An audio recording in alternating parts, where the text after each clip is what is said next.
Additional retains AFDB presidency. New charges regime at Nigerian airports begins September 1st as revenue drops by 95%. Central Bank of Nigeria to resume dollar sales to Bureau de Change operators. And Nigeria launches government enterprise architecture portal to boost ICT investments. The program is Business Express on the network service of the Nigerian Television Authority, the NTA, and we're reaching you from Abuja, the nation's capital. I am Muplang Dakok.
It's good to know that you're always tuned to Business Express.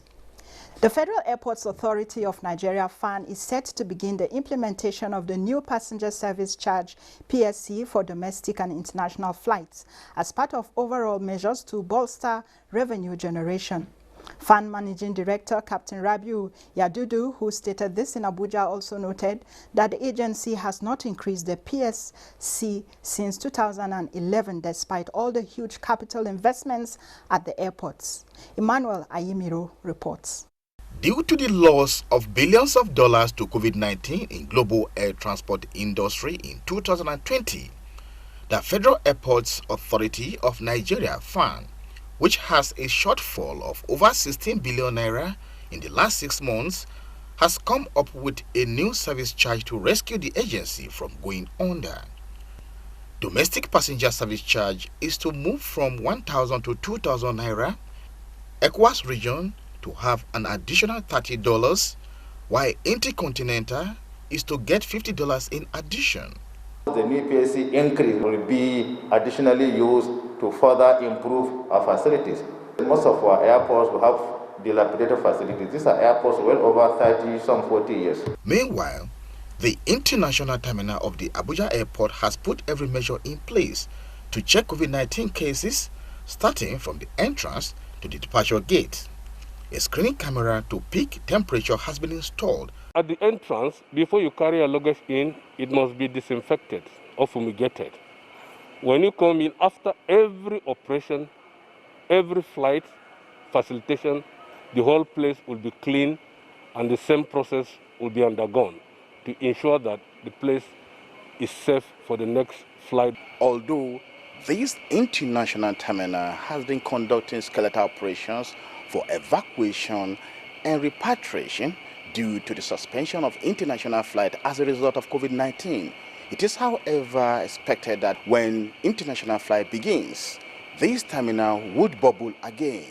Nigeria's Dr. Akinwumi Adesina's re-election to serve a second 5-year term as president of the African Development Bank Group by the Board of Governors of the bank has been in the news in the last 24 hours, as it is exciting news to many Nigerians and Africa as a whole.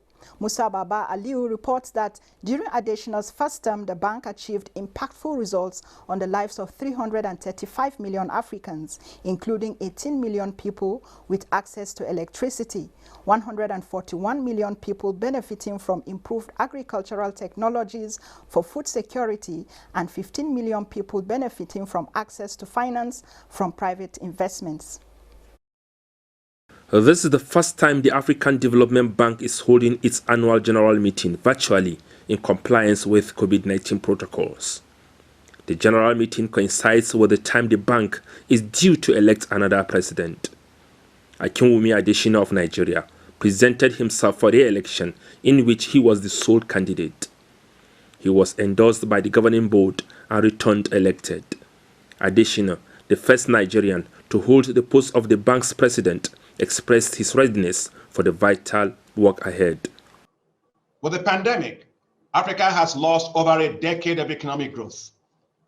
Africa's recovery will be long and difficult. Now we must help Africa to build and to build back boldly, but smartly, paying greater attention to quality growth, health, climate, and environment. Before the re-election of Akinwumi Adesina, he was confronted with an allegation of what was described as whistleblower on issues relating to the bank's policy and integrity. The governing board of the bank exonerated the AFDB president from all the allegations leveled against him and declared him free to contest his second term in office. Other stakeholders of the bank, including past African leaders, are emphasizing that, based on the principles governing the bank, no nation has the power to remove the president or any director of the bank. I believe that a successful virtual annual meeting and the election of the president will send a strong signal to the world and regional member countries that the African Development Bank remains a strong and stable bank that will continue to partner with the continent in its developmental efforts, particularly at this time of global uncertainty and severe challenges. President Alassane Ouattara of Cote d'Ivoire challenged the governing board of the AFDB to come up with ambitious policy towards improving the socio-economic well-being of the people, which were disrupted by coronavirus pandemic.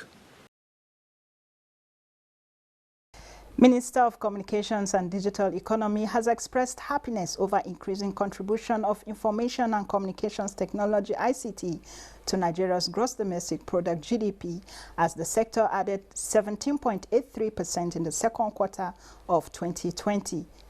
Dr. Isa Ali Ibrahim Pantami, while expressing the excitement based on the recent report of the National Bureau of Statistics (NBS) for the second quarter of 2020, says it is worthy of note that the ICT sector contributed 17.83% to the total real GDP in the second quarter of 2020, 20.54% higher than its contribution a year earlier and in the preceding quarter, in which it accounted for 14.07%.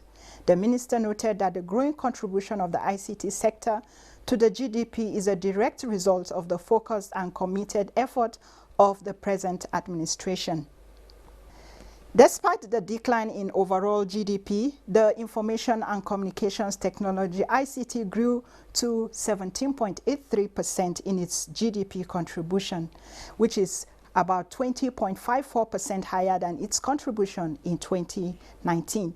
To discuss prospects in the digital economy is an ICT expert and a member of the Federal Government Technical Working Group of the Digital Identity Ecosystem, Dr. Bayero Agabi. He is also the President, Center for Cyber Awareness and Development. You're welcome to Business Express.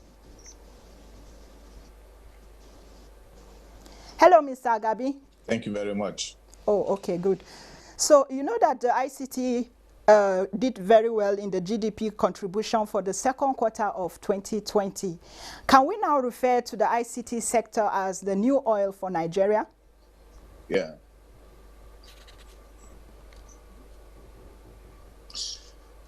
Yeah, before now, it has been touted as the new oil for not only Nigeria, for me, what we have seen now is something that we should be pleased with, very sincerely, because it's a pointer to what the ICT can bring to the country, and it's also a pointer to what ICT can do for the nation, for the people, for our skills, and for our knowledge. Yes, it's a good one. Okay, so what do you think is responsible for the performance of the ICT sector?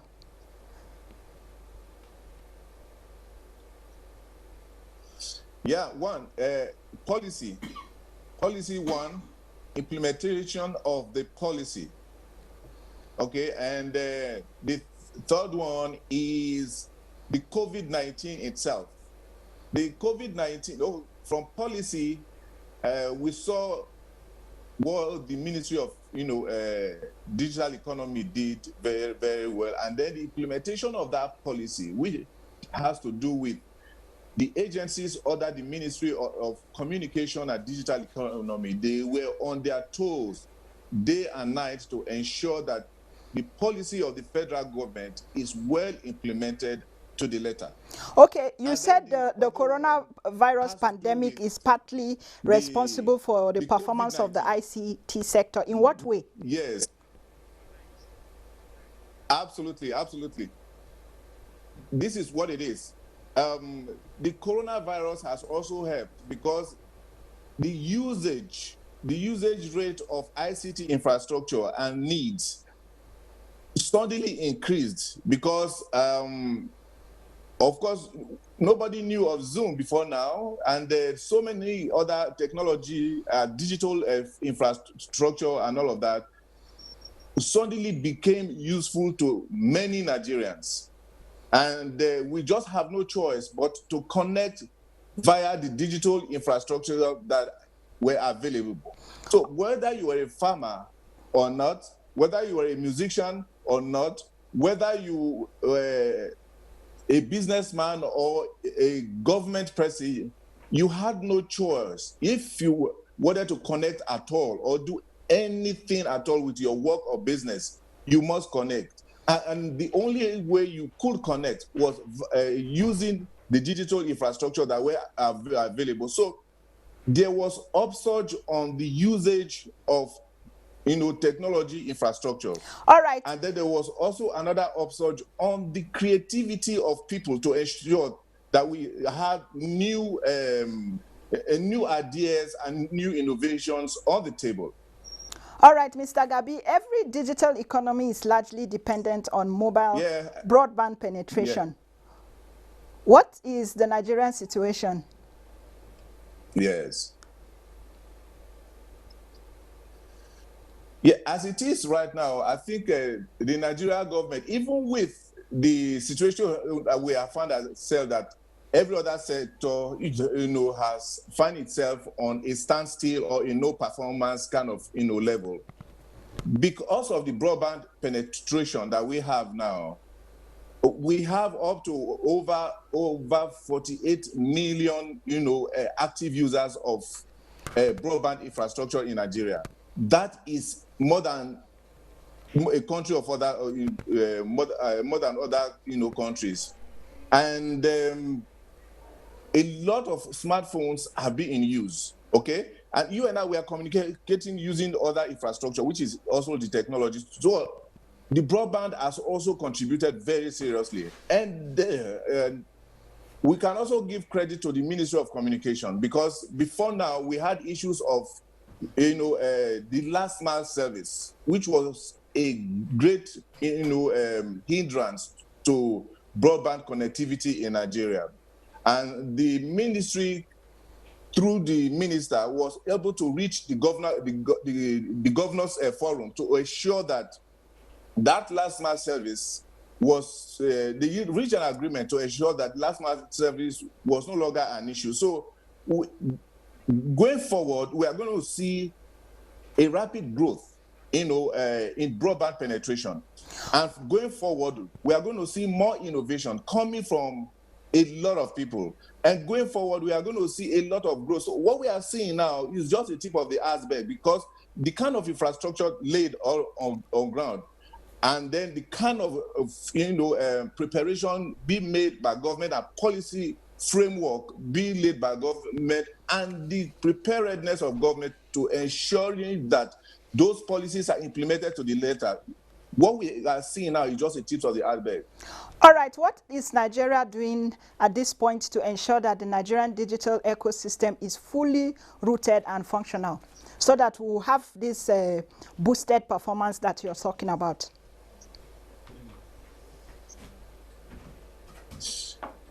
Yeah, right now, from the from the part of the ministry, we have the Broadband Council, well put in place, and from part of the NCC, I also know that in terms of the usage, the cost of data is also being addressed, and the other one, which is identity, is also being addressed to ensure that if you can, everyone knows his or identity. Digital identity now, and then you address the issue of infrastructure, and then you address the issue of cost, that is the cost of data. You can only but grow. And so these things are already on the table. But what I can say here is that government should intensify effort on the training of people, because for a digital economy to thrive, we need new skills, because digital economy is a new economy. Therefore, we need new knowledge, we need new skills, we need I'll take you from there. Since you said it's a new economy, Mr. Agabi, you said the digital economy is a new economy, which brings me to my next question. We know that rural communities are left out, which amounts to a large population. Yes. How can we have an all-inclusive package?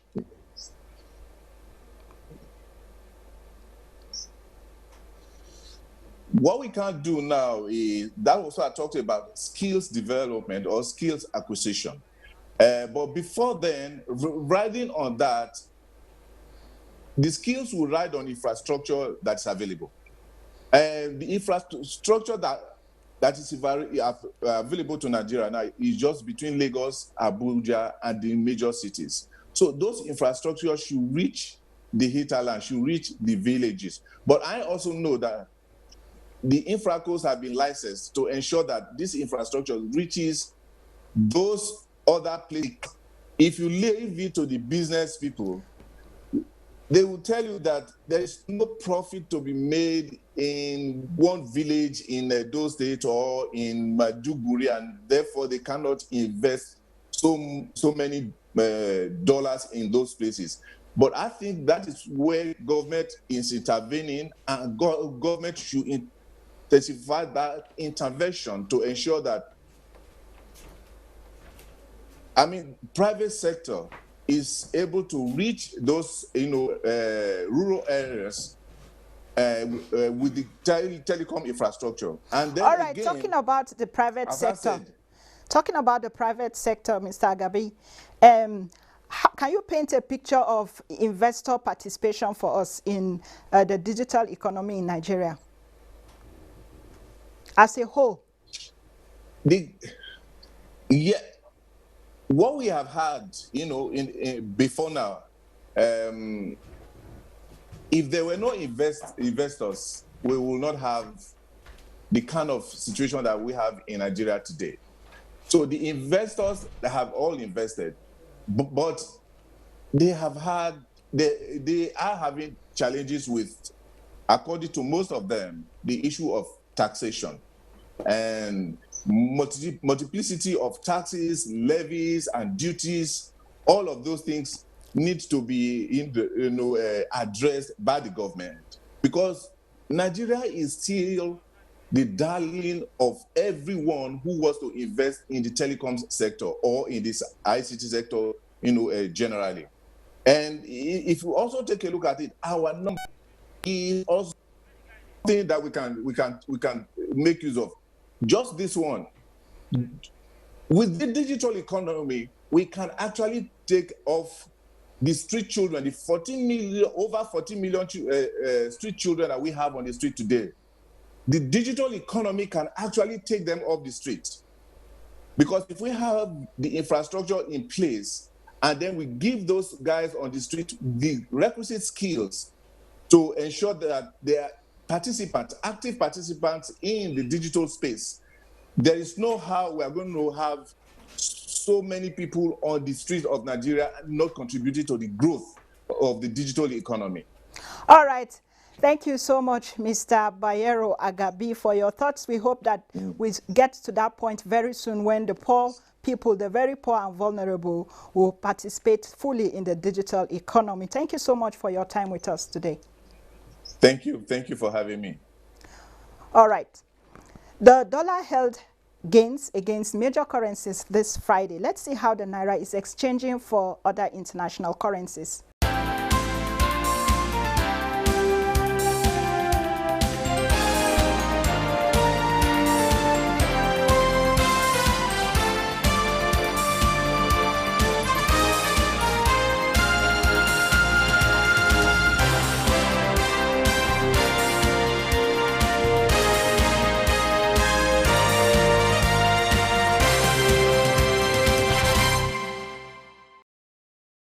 We now go to the commodity market to see prices of commodities this Friday.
And now to trading on the Nigerian stock market.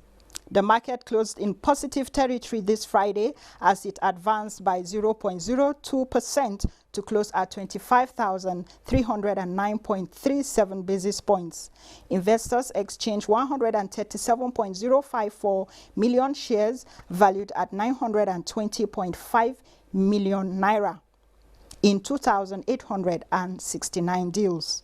Access Bank, FBN Holdings, and FTN Cocoa Processors PLC were the top trades for the day, while CAP PLC, Guarantee, and Access Bank were the top gainers, while on the flip side, there was Guinness, FBN Holdings, and UACN PLC as the top losers for the day.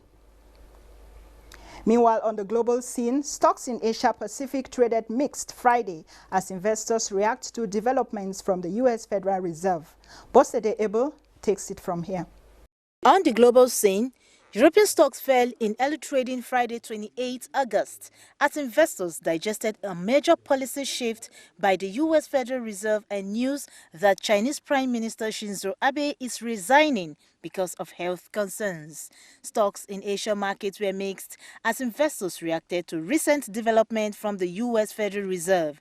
The Nikkei closed 1.41% lower at 22,882.65 after dropping more than 2% earlier during the session. Shanghai Composite up 1.6% to approximately 3,403.81, while the Hang Seng Index advanced 0.56% to finish trading at 25,422.06. Major U.S. equity futures tied to benchmarks rose in early morning trading of Friday as a Wall Street attempts to build on its record-breaking rally. The Dow Jones Industrial Average was set to wipe out its 2020 losses at the open. Dow futures gained 160 points.